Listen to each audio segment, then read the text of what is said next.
Hey everyone, it's Shaylin, and I'm here today with another writing video. Today I'm going to be doing a video where I just talk about everything I've ever written.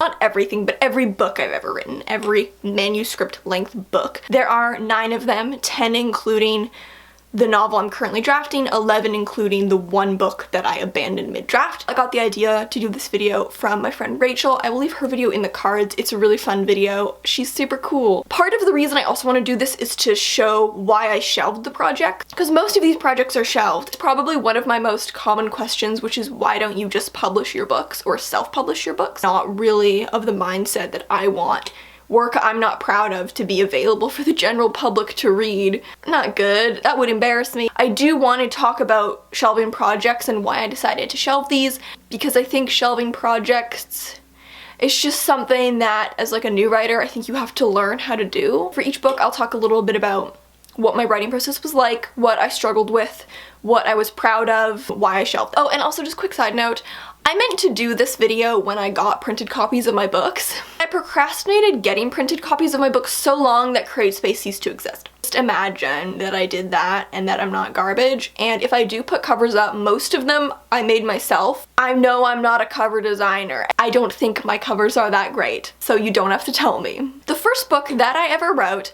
was called Silverbird, and I wrote this book when I was 13 and 14. I had started books beforehand, quite a few, but I'd never finished any. I started this book in October of 2010, and I finished it in November of 2011. I did NaNoWriMo both years.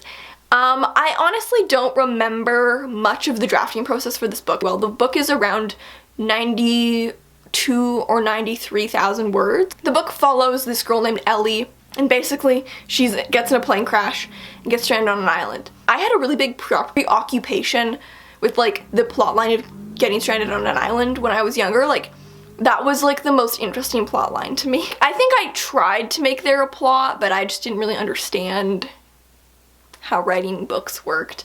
Basically, she just kind of wanders around this island aimlessly for like 90,000 words. It's a disaster. But what do you expect? Well, what was difficult was just that I didn't know how to write a book. It was a huge task. It requires a lot of, time management and mental organization that I didn't have any experience with. I think probably writer's block was a struggle. I probably at a lot of points didn't know what happened next and just like threw in some random stuff. What am I proud of in this book? Nothing. I'm not proud of any of the craft aspect of this. I think the only thing I'm proud of in this book is just like that it exists. I did that. And finally, why I shelved the book. So pretty much everything I've ever written, at the time of writing it, I was intending to publish. I wasn't smart enough to be like, this is just for me to learn. So I really thought I was gonna publish this. I actually had 2 sequels planned, never titled them. I know. And I was kind of getting ready to write the sequel. I think I basically just got kind of distracted by another project and just kind of floated away from this one and decided it wasn't going to be for me anymore. It wasn't really much of an event to it. So my second book was called The Winter Run, and if you were reading YA dystopians in 2012, this book is one of those. This is one that you're gonna see recurring throughout this video.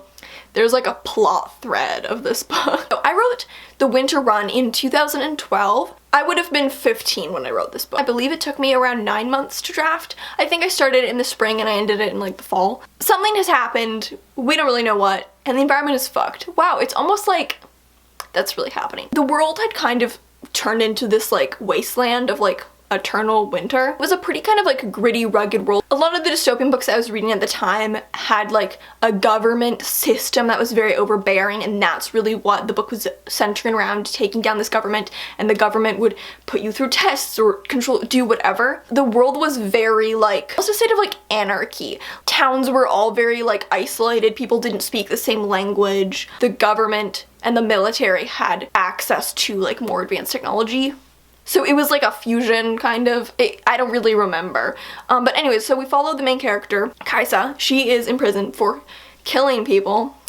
She's an assassin. In this world, there's no like legal system. If you were accused of a crime, like you just go to prison and you're just there till you die. It's almost like a trial by combat. In every cell, there's like a button that you can press and like run for your life, and like if you get to a very, very distant safe zone, then you're granted like immunity of your crime. Starts with her in prison. So it was just like her journey being hunted by the military as she's trying to like run, like make it through this like danger zone. I literally think it was just called The Zone. Wow, it was so creative. What I liked about this book was the main character, Kaisa. She was a very fun character to write. She was my first time writing a character who was like an anti-hero. Compared to Silverbird, where I don't even know what like the internal conflict of that book was. It was so sporadic. Here there was like very clear internal conflict with the main character's guilt. Kaisa as a character, like she has a personality, she has internal conflict, and she has an arc, which I don't think Ellie from Silverbird had any of those things. I think a really big problem with this book is that it got very, very repetitive. Kaisa would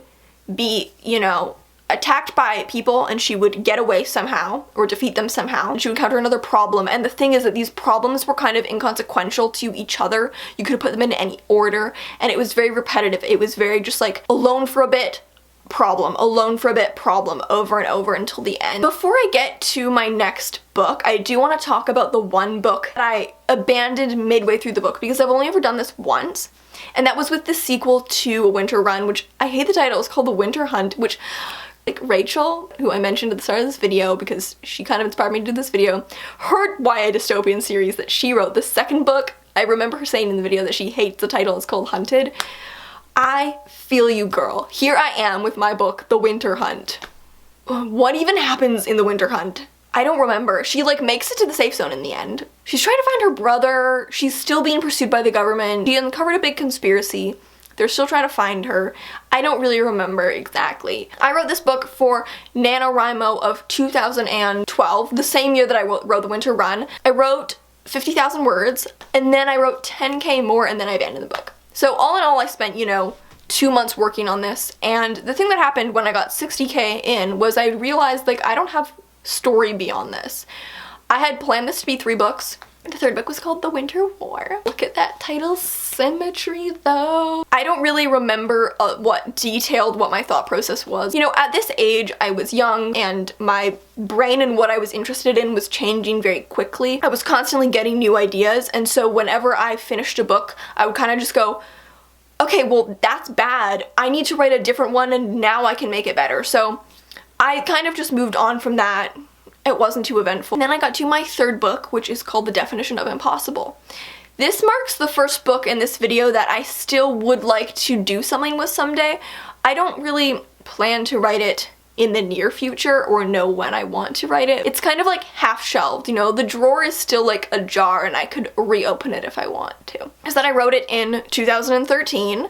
I started it in around February, finished it in November, finished the book for NaNoWriMo. I didn't know what genre this book was for a million years, and I know now. When I first wrote the book, this is still YA, the protagonist was 17. When I first wrote the book, I didn't know what genre it was, but I called it paranormal, even though it's like not paranormal. I know what it is now. It's dark academia. It's so hard to talk about because I think when I describe it, it's so familiar and cliche, but it's actually like one of the weirder books that I've written. The Winter Run is like, you know, like run-of-the-mill 2012 YA dystopian. It was in with the trends. The Definition of Impossible, on the other hand, is a weird-ass book, but it doesn't sound that weird when I talk about it. This book follows the main character, Alice, after some events in her life that we're not really given access to at the start. She goes to boarding school. Weird shit starts happening, but the focus is more on her existential crisis that's happening as a result of some like mild like supernatural paranormal element. You never really know in the book at any point if it's actually happening, if it's just happening in Alice's mind. She's a pretty unhinged narrator. So she's very unreliable, but like she knows she's unreliable. Like she doesn't trust her own narration of the events. It's a very like weird kind of claustrophobic book. The whole book takes place in just like a couple rooms basically. I don't want to try to describe this book because it's a pain to describe. The Winter Run was also around 91,000 words. This book, the first draft, was around 94,000 words. This was a step up from the things I'd written before. It's still not good. I still read it back and I'm like, you can see in the old prose here the very beginnings of what turns into my writing style now. This was also my first time writing something that really was very character driven. This was also my first time playing with form, so this was the first time I'd done anything a little funky, a little quirky. Sections of the book that were written in like an omniscient verse, kind of, whereas the rest of the book was written in like first person present tense. What was difficult about this book? I don't have a lot of memories of writing. This is the issue. This was my first time writing romance. There was a romantic subplot in the book. Very underdeveloped relationship. Because it was something that I'd never written before and I was never drawn to writing, I was way too in my head and I was like, I'm gonna be so bad at writing this romance. It's gonna be so cringy and embarrassing. It wasn't anything that risque. Like, they kissed like one time. How could I ever show anyone that I had conceptualized such scandalous material? I finished writing the book, and as soon as I finished it, I was like, I could do this way better. I hadn't outlined this book. You can tell that I didn't know what I was doing. There's a lot of stumbling around, but I didn't really know up until like maybe the 3/4 mark really what I wanted from the story. After that was chain reaction. Chain reaction is adult, first of all. First time writing something that wasn't YA. And it's like I would say like it's like a psychological thriller. It's set in the present day, but there is like a pretty important sci-fi aspect. I wrote this book for NaNoWriMo of 2014. I was 17 at the time of writing it. I wrote this book in just one NaNoWriMo entirely. It was 53,000 words. The entire first draft in 23 days. Follows our main character, Gemma. She's just a wee bit sociopathic. She's a forensic science university senior. She gets into kind of like this manipulation triangle with one of her professors and a fellow student that she's working with over this research they've been doing that's really dangerous. That's like, it's her brainchild that she kind of conceptualized. Content-wise, the most difficult book I ever wrote because it's about science and I am just a big dum-dum with my BFA. The characters in this book are a lot smarter than me, or at least they are smart in ways that I am dumb. I think I wrote this because when I was in high school, I was like a big nerd for science, actually. There was a period of time where I wanted to go into sciences. I was like top of my class in grade 11 chemistry, so yeah, I was totally qualified to write this book about complex experimental particle physics. Because I knew that the content was way over my head, I kind of knew that I wouldn't be publishing it anytime soon. When I wrote it, I was kind of like, I'm writing this for me right now and I'm gonna have to revisit this at a much later date. So like, obviously the hardest thing about this book was the science. My favorite thing about this book, Gemma's character for sure. She was my next step after Kaisa into writing anti-heroes. But she was a step farther, writing for her first person perspective from the point of view of someone who is just a psychopath, but like really charismatic and like just so different from me. The most different character from myself of any character I've ever written, probably, even though I wouldn't want to meet her in real life and I don't condone her actions at all. Someday I would be interested in revisiting it. I have to consider that the science is really beyond me. I did write it as a TV pilot, which I made an entire video on. I thought it worked pretty well as a TV show. Breaking Bad meets Killing Eve, kind of. Guys, I just realized that Gemma is like Villanelle meets Walter White. That is how I'm pitching her from now on. I do think it works well as a show, that's the thing. It fits that style really well. When am I ever gonna be a showrunner? Never, so it feels kind of pointless to write it as a show. After that, we meet up with our old friend, the Winter Run, and we get to my next book, which is called Don't Underestimate the Wolf, a dumb title. You heard it here first, folks. So this book is The Winter Run Redone. This took me so long to write. I started this book before Chain Reaction, July-ish of 2014, and I finished it in May of 2015. I took a break in the middle to write Chain Reaction. I don't know why I did this. This is one of my biggest regrets as a writer. I think that this was just very bad time management. One day, I started thinking about my old book, The Winter Run. It had never really left me, you know, I'd always continued to think about it. I was still very fond of it, and the character, Kaisa especially, was like a really important character to me. So much of that story I never got to write because I realized I just didn't have enough to pad out a book and a half worth of content. Yes, I know, I probably could have just made it a duology, but I wasn't thinking that at the time. On a whim, I decided to just start it over, but condense what I had originally planned to be a trilogy to be one book. And I was thinking, you know, this was a disaster the first time, but now I'm a better writer, I can make it good this time. Spoiler alert, I didn't make it good that time. It ended up being around 100,000 words. There was another point of view that I added in, actually, named Sienna. I forget that she's in that book. I changed the world also as well, and I basically removed the futuristic elements. They'd never really meshed well with the world. My main character had like a sword and like a bow and arrow. With the futuristic elements, it just made no sense that she would survive. They had computers, like they were able to track her. That's the biggest plot hole of the first version of this book, is that it's just statistically impossible that this one girl would have survived the entire military chasing her over the course of like 5 months through extremely harsh weather conditions. After I wrote Chain Reaction and I came back to this book, I was just like, I don't want to do this. But I was stubborn and I kept writing it. The quality was so bad because I was legitimately not trying. Like, I was just trying to write it as fast as possible, have it done as fast as possible, and that's no way to write. Like, you're not gonna learn, like, what is there to be proud of when literally your only goal is just to be done this book as fast as you humanly possibly can so that you can move on from it forever. What I'm proud of in this book, God, I don't know. There's another step towards me finding my writing style, and it's still pretty juvenile, especially near the end because I was legitimately like anti-trying. But there start to be a couple points where the language is starting to veer towards how I write now, starting to write more descriptively. And yeah, what was difficult about writing this book was just that I hated it. So my next book that I wrote was called I'm Fine. Now we're gonna get into a very different kind of story. You want the entire story of I'm Fine, you can check it out in a video in the cards where I talked about my whole journey with the book and what I ended up doing to fix it. Basically, I wrote this book as therapy for myself.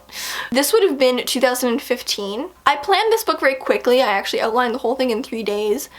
It just came to me in a sudden vision. Shows a huge leap in quality actually from what came before. Starting to get a step closer to like the quality of a book that you could give someone. Is it good? Still not good, but it definitely showed a huge progression in my writing style. I think it starts to really sound like me. It's very like unrefined, but it reads like me. I got good feedback on it. I did do a beta round for that book. Quite a lot of positive feedback on the book. I'm not really proud of it. I think it's pretty cringe. So this is a YA contemporary. It follows this teenager named Andy. Her mom died before the book starts, and she is just a sad being. She's really depressed. She finds this gravestone in the graveyard where her mom is buried. It's like a broken gravestone, so like the name's gone, and she sets out to find who's buried there. So there's like a little bit of a mystery, but it's primarily her dealing with her family. Big focus on the sibling relationships with her younger brother and younger sister. Even though there's a lot that I think is a disaster about this book, like that it's so melodramatic, I just took the emotions and I dialed them up to 20 on the 10 scale. I really thought that the most feeling you could pack into a scene was what made it good. It took me 1 summer to write. I would have started it right after I got out of school, so like very end of June, beginning of July, and I finished it the very end of September. So not too long. The first draft was I think around 60,000 words, I believe. It was a pretty short book, and then I added more doing revision. I kind of had one foot in the door of finding my writing style when I wrote this, but I wasn't quite there yet.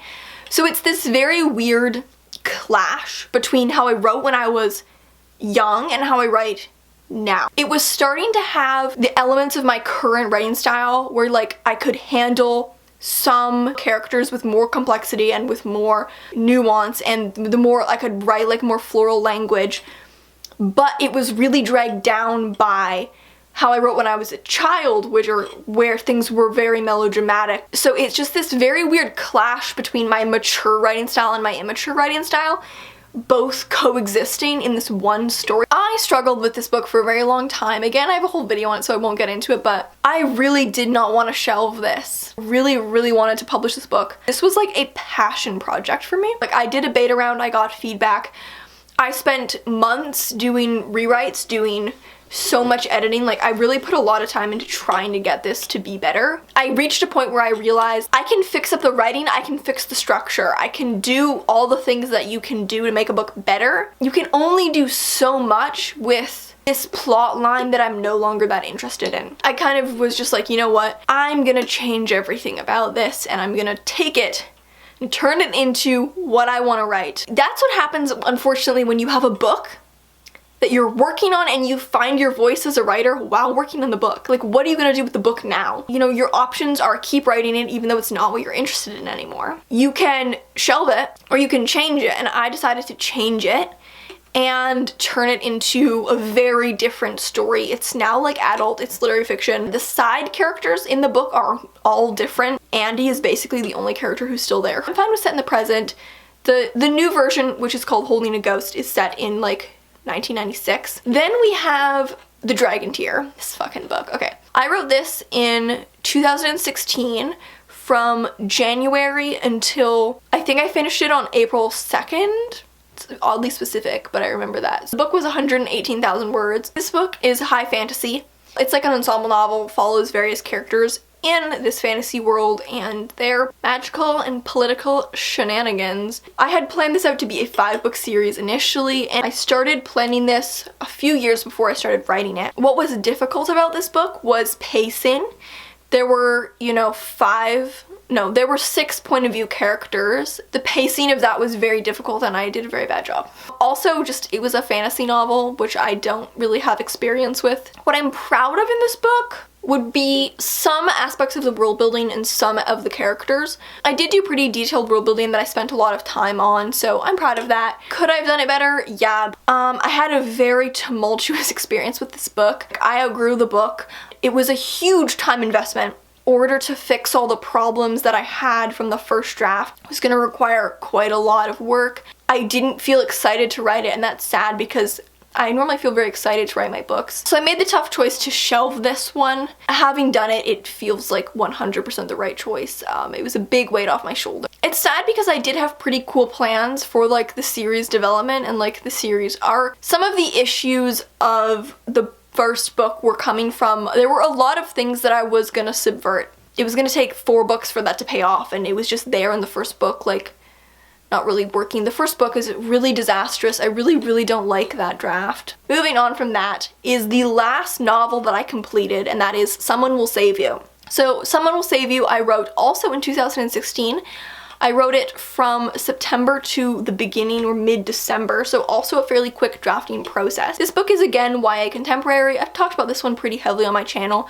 This one is not shelved. I am rewriting it currently. We got to book number, what book is this? This is book number 8. Finally, we have one that's not shelved. At this point in my life, I'm not too interested in writing young adult. I still really like this specific book, so it's fine. Will I take on other YA projects? Probably not. But this one I have a lot of investment in. This book follows our main character. Her name's Luna. Her mom is like a bit wacky into the occult, and Luna has a birthmark, a large birthmark on her face, and her mom has always read it as like a bad omen, and it starts very sad. I wouldn't say that it's an extremely sad book, but it does start very sad when Luna finds her childhood friend Evan's body when he commits suicide, and she finds this postcard one day, and it says like, send me a letter if you need help, and I will save you. Finn, she thinks it's kind of dumb, but eventually she's just like, fuck it, I have no one. So she replies and starts off this correspondence with this person named Finn. While things are happening in her life, there's like things going on with her boyfriend and her mom thinking that Evan's spirit is like haunting her. Her correspondence with Finn is kind of happening in the background, but it's like very gaslighty and bad. I really like this book. The first draft was, I think, around like 62,000 words. The hardest part was writing the scenes with Finn. It's pretty hard when like a central character of the book, one we don't know anything about, like we don't know Finn's real name, we don't know their gender, we don't know their job, we don't know their age, we don't know what they look like. Literally all we know is that their pseudonym is Finn and they live in Australia. So it's very tricky to write scenes where like Luna and Finn are talking, Finn's not even present, we can't see their body language, so it's literally just like them texting. That's very hard to write. It's not very visually interesting. It's pretty hard to write like that level of manipulation. This is the first book that I consider good. When I read the old draft, no, I don't stand by it as my best quality. There's a reason I'm rewriting it right now, but I can still read the old draft and be like, this sounds like me, it has my writing style. The characters are here and they're developed for the most part. For a first draft, I can stand by it as something that I like. I really love the characters. They're still very close to my heart.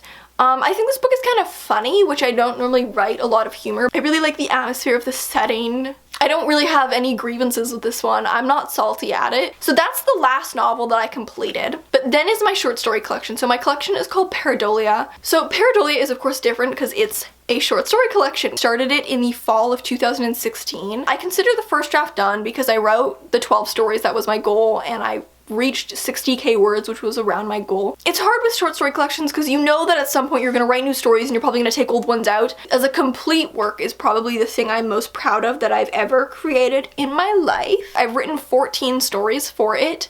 I can't promise that all 14 will be in there. I'm having some issues with Shush Wolf. At the moment, I would say about half the stories are pretty clean and about half the stories need revision, but I just put a lot of work into all of the stories. It's the book that showed me what I want to write. It's the book that taught me how to write. It's the book that revealed my real writing style, and all of the stories, I think they're very different from each other. That was my goal, was for my stories to have a lot of variety. I put so much into this. 2 of the pieces have been published from it. Most recently, my story, I Will Never Tell You This, in the Puritan. A lot of the writing in some of the stories is some of my best that I've ever done, so pretty proud of it. What was hardest about it? I had not written short stories before. I didn't know how to write short stories when I started this book, so the older stories are a little rocky at the moment. Not YA, friends. There is some content in that book. Oh boy. And just like a lot of like messed up shit.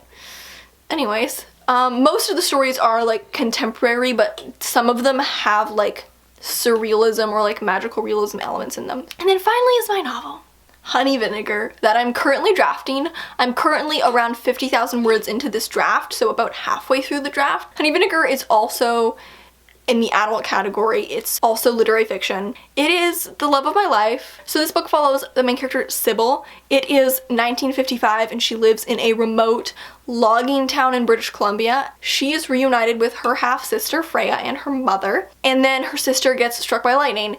And the story follows their town, basically mythologizing them. A coming-of-age novel with folkloric elements, following a girl trying to grow up in a place where she has become a legend, like during her lifetime. My favorite thing about it, Sybil. We came so far with all of these previous anti-heroes who paved the way, and finally we got to Sybil, and she's like my true anti-hero gal. So thank you guys so much for watching. I hope this video was somehow interesting. If you have any questions, you can always send me an ask on Tumblr, and I will see you in the next video. Bye!